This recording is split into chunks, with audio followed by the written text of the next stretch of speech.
Capítulo 3 As quatro nobres verdades.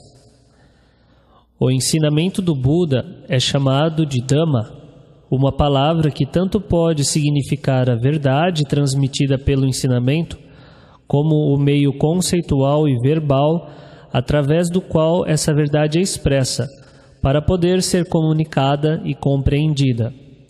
O Dhamma não é um corpo de dogmas imutáveis ou um sistema de ideias especulativas. Em essência, ele é um meio, uma balsa para atravessar desta margem da ignorância, desejo e sofrimento para a outra margem, da paz e liberdade transcendental. Como seu objetivo, ao apresentar o seu ensinamento, a libertação do sofrimento, é pragmático, o Buda pôde deixar de lado toda a gama de especulação metafísica como um empreendimento fútil.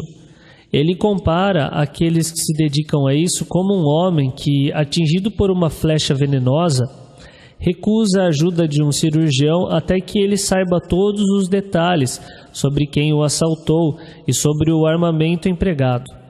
Atingida pela flecha do desejo, afligida pelo envelhecimento e morte, a humanidade necessita urgentemente de ajuda.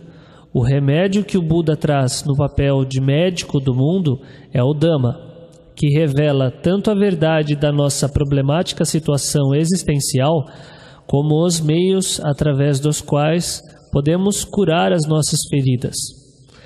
O Dhamma descoberto e ensinado pelo Buda consiste no seu núcleo de quatro nobres verdades. Primeira nobre verdade, a nobre verdade do sofrimento, dukkha, em Pali. Segunda, a nobre verdade da origem do sofrimento, dukkha samudaya. Terceira, a nobre verdade da cessação do sofrimento, dukkha nirodha. E quarta, a nobre verdade do caminho que conduz à cessação do sofrimento, dukkha nirodha gamini patipada. É para essas quatro nobres verdades que o Buda despertou na noite da sua iluminação, revelando-as para o mundo quando ele colocou em movimento a inigualável roda do Dhamma em Benares, e mantendo-as num patamar elevado através dos 45 anos do seu ministério, como o ensinamento particular dos Budas.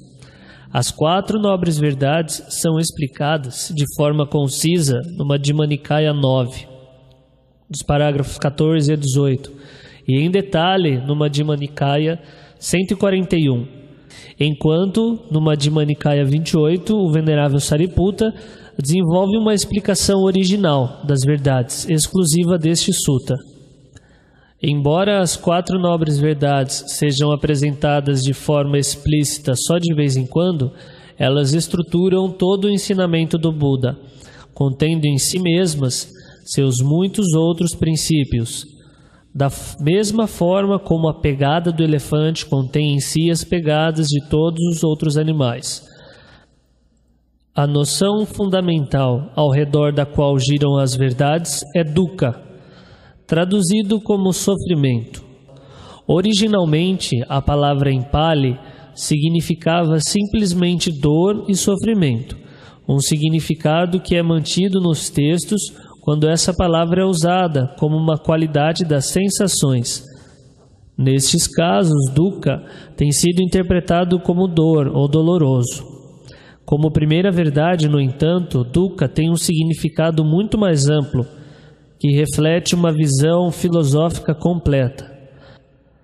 Enquanto dukkha toma o colorido emocional da conexão com a dor e o sofrimento, e com certeza inclui estas, ele aponta para mais além desse significado limitado, para a insatisfação inerente em tudo aquilo que é condicionado.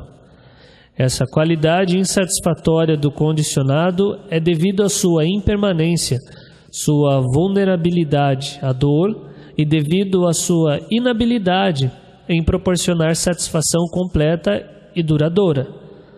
A noção de impermanência, anicca, constitui o fundamento do ensinamento do Buda, e foi esse insight inicial que empurrou o Bodhisattva a deixar o palácio em busca do caminho pela iluminação.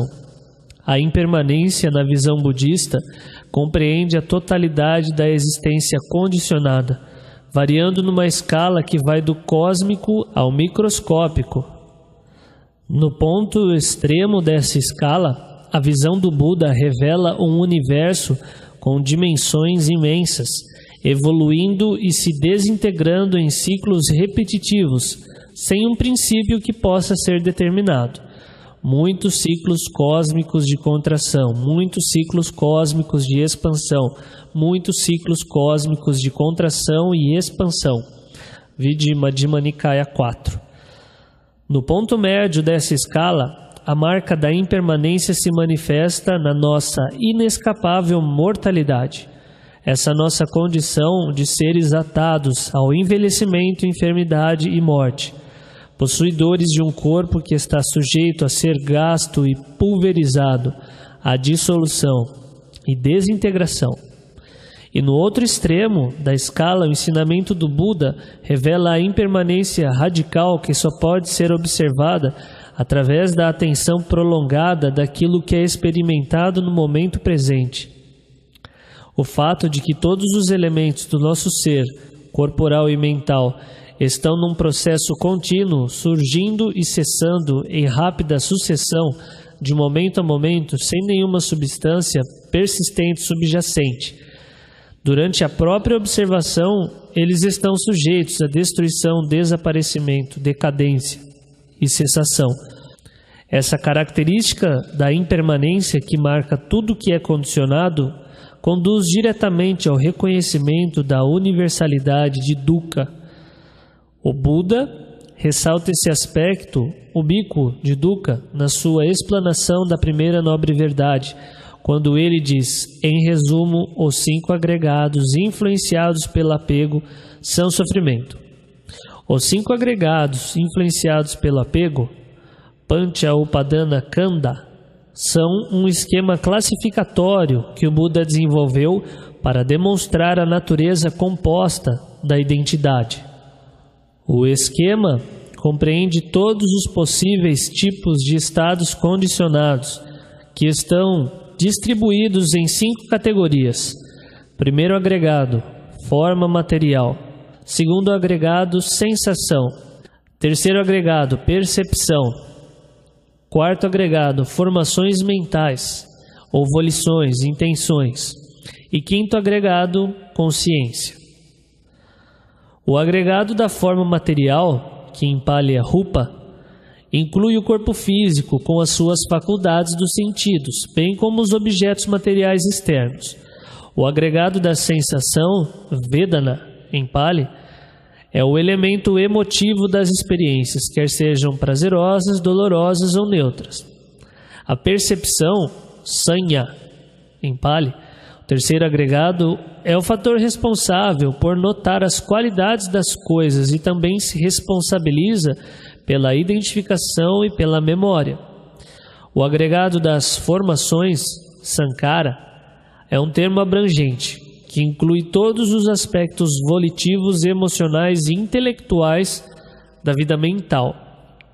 E a consciência, Vijnana, o quinto agregado, é o nível básico da consciência de um objeto, indispensável para qualquer cognição, como mostra o venerável Sariputta na sua habilidosa análise da primeira nobre verdade. Os representantes dos 5 agregados estão presentes em cada ocorrência da experiência, surgindo em conexão com cada uma das 6 faculdades dos sentidos e seus objetos. Vide Madhyama Nikaya 28. A afirmação do Buda de que os 5 agregados são dukkha revela que as coisas com as quais nos identificamos e que consideramos ser a base para a felicidade, vistas corretamente, são a base para o sofrimento que tememos. Mesmo quando nos sentimos confortáveis e seguros, a instabilidade dos agregados é em si mesma uma fonte de opressão e nos mantém continuamente expostos ao sofrimento nas suas formas mais evidentes. A situação toda se multiplica em outras dimensões, além do que pode ser conjecturado, quando tomamos em conta a revelação do Buda sobre o fato do renascimento. Todos os seres, nos quais a ignorância e o desejo estão presentes, perambulam no ciclo de repetidas existências, samsara, em Pali, onde cada ciclo traz o sofrimento de um novo nascimento, envelhecimento, enfermidade e morte. Todos os estados de existência dentro de samsara são obrigatoriamente transitórios e sujeitos à mudança. São incapazes de proporcionar segurança duradoura. A vida em qualquer mundo é instável, é varrida, não tem refúgio nem protetor, não tem nada que lhe pertença. Madhyama Nikaya 82, Ratapala Sutta.